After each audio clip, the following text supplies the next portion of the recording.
Hello la famille! Dans cette vidéo, je vais parler de mes plus gros fails en tant qu'entrepreneur. En tant que Français, c'est super dur de parler de ses erreurs. On n'aime pas poser des questions, on n'aime pas parler de ses erreurs. Les gens ont honte en général. Pourtant, les erreurs, je pense que j'ai faites, c'est là où j'ai appris le plus. Et je pense que c'est important pour moi d'en parler, même si j'aime pas ça, comme tout bon français. Avant de commencer à parler de tous mes fails, n'hésite pas à t'abonner et à appuyer sur la petite cloche pour recevoir une notification dès que je publie une de mes vidéos. Putain, ça me fait chier de pitcher des projets sur lesquels je c'était des gros fails.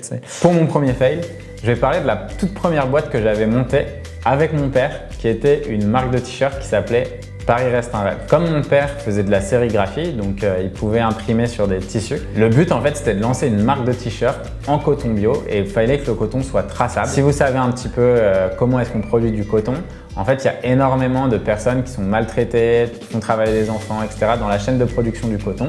Et nous on voulait un t-shirt un peu plus bio, un peu plus équitable. Déjà en fait c'est rapidement mal passé avec mon père et c'était essentiellement de ma faute. En gros lui s'occupait de cette partie de production, etc. et moi je lui mettais énormément de pression parce que j'étais persuadé que lorsqu'on allait lancer le site internet, on allait se retrouver avec des milliers de commandes d'un coup. Comme je connaissais rien à internet, je m'étais mis en fait sur WordPress parce que pour moi c'était ce qui sortait le mieux, etc. Et en fait j'avais décidé de développer le site entièrement tout seul alors que j'avais aucune base en code, etc. Ce qui veut dire qu'en fait, après 1 mois et demi à vouloir taffer à fond sur la création de ce site, le site était lent, n'était pas responsive et moi j'étais persuadé, comme beaucoup d'entrepreneurs quand ils se lancent, que lorsque j'allais mettre le site en ligne, on allait recevoir des centaines de commandes et j'avais peur qu'on n'ait pas assez de stock. Du coup, en fait, ce qui s'est passé, c'est que pendant très longtemps, j'ai mis la pression à mon père par rapport au stock qu'il fallait faire de t-shirts, etc. Donc lui, en plus de son travail de designer, il devait faire du coup de la sérigraphie le soir pour créer tous ces t-shirts.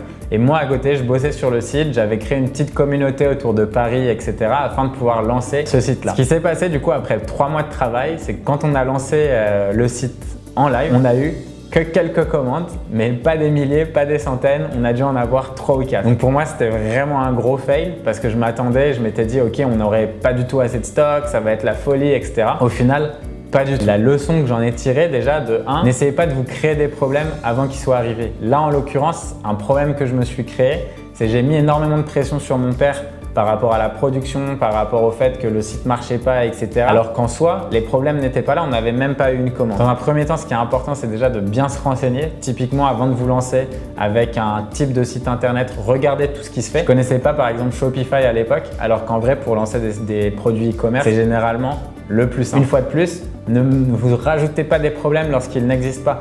Pour moi, j'avais peur qu'on ait beaucoup trop de commandes. Ce qui est assez, quand je regarde avec le recul, c'est assez mignon entre guillemets de ma part d'avoir pensé ça, puisque en fait, ce genre de problème, rouler sous la demande, etc., ça arrive que très rarement. Dans le meilleur des cas, vous aurez quelques commandes et si vous n'arrivez pas à suivre par rapport à la hype de tout ce que vous avez fait, c'est pas grave, vous récupérez des emails, vous recontacterez les gens quand vous aurez du stock et ça marchera, vous pourrez régler tous ces problèmes. Deuxième gros fail, lancement d'un update de produit sur Lemlist. Si vous connaissez pas Lemlist et que vous n'avez jamais entendu parler, c'est une plateforme de sales automation qu'on a lancée en 2018. On a donc des dizaines de milliers de clients partout dans le monde. À nos tout débuts, on a décidé à un moment donné de changer entièrement le design de l'interface. À ce moment-là, en fait, on avait une communauté qui s'appelle The Sales Automation Family, qui est la plus grosse communauté autour des Sales Automation. Et en fait, ce qu'on avait décidé, c'est de se dire, ok, on va changer entièrement l'interface parce qu'on est persuadé que nos choix vont aider nos utilisateurs à être plus performants. Une fois qu'on a lancé le changement de l'interface, on avait dû du coup pusher l'update en pleine soirée. Et en fait, ce qui s'est passé, c'est que le matin, je me suis réveillé et on avait des centaines de tickets dans le support, donc des gens qui nous écrivaient des messages. Et quand je suis allé sur Facebook,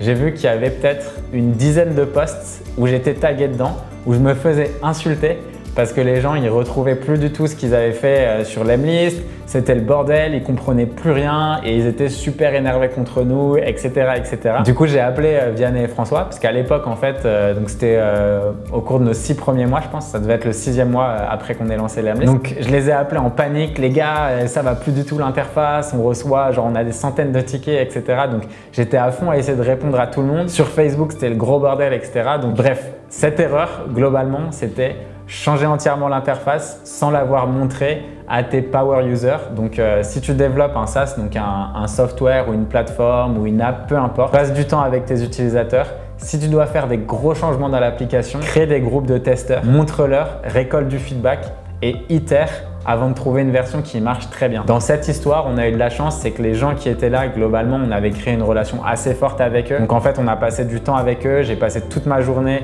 en call, donc à faire des démos visio pour qu'ils montrent ce qui n'allait pas, etc. avec Vianney et François. Pendant ce temps-là, eux, Vianney et François, donc mes associés qui bossent sur la partie technique, étaient en train d'updater au jour le jour, à la minute plutôt même, toutes les différentes features pour que la plateforme plaise à nos utilisateurs et qu'ils puissent retrouver leurs bonnes vieilles habitudes. Et au final, on a réussi à retourner la situation. Mais je peux te dire en fait que pendant 24 heures, j'étais en sueur parce que c'était le début pour nous.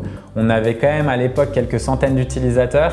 Donc on générait quand même un petit peu de cash, pas encore assez pour se payer, mais j'étais vraiment en stress justement d'avoir tout foiré, d'avoir ruiné ma relation avec nos utilisateurs. Donc si un jour l'idée te vient de changer totalement l'interface parce que tu te dis que tu es plus smart, plus malin que tous tes utilisateurs, attends un petit peu, contacte les meilleurs d'entre eux, passe du temps avec eux, regarde si ça match et une fois que tu as eu l'accord et l'aval de tes power users, là, tu peux délivrer et pusher pour tout le monde. Et mon troisième fail, c'est un fail de management. Si tu ne me connais pas personnellement, en gros, je suis le CEO et cofondateur de l'Empire. L'Empire, c'est une boîte qui a créé plusieurs plateformes software SaaS. On a Lemlist, Lemkit et Lempod. Lempod, c'est une boîte qu'on a revendue cet été et Lemlist, qui est notre plus gros projet, a fait plus de 3 millions de chiffre d'affaires annuel en moins de 3 ans après sa création. Globalement, avec une boîte qui grossit aussi vite, on a aussi dû recruter pas mal de personnes dans l'équipe, ce qui veut dire que j'ai dû apprendre à manager des équipes beaucoup plus grosses. Une des erreurs que j'ai faites récemment, c'est là on était au moment où on était un petit peu près 20 dans la team. Après une semaine,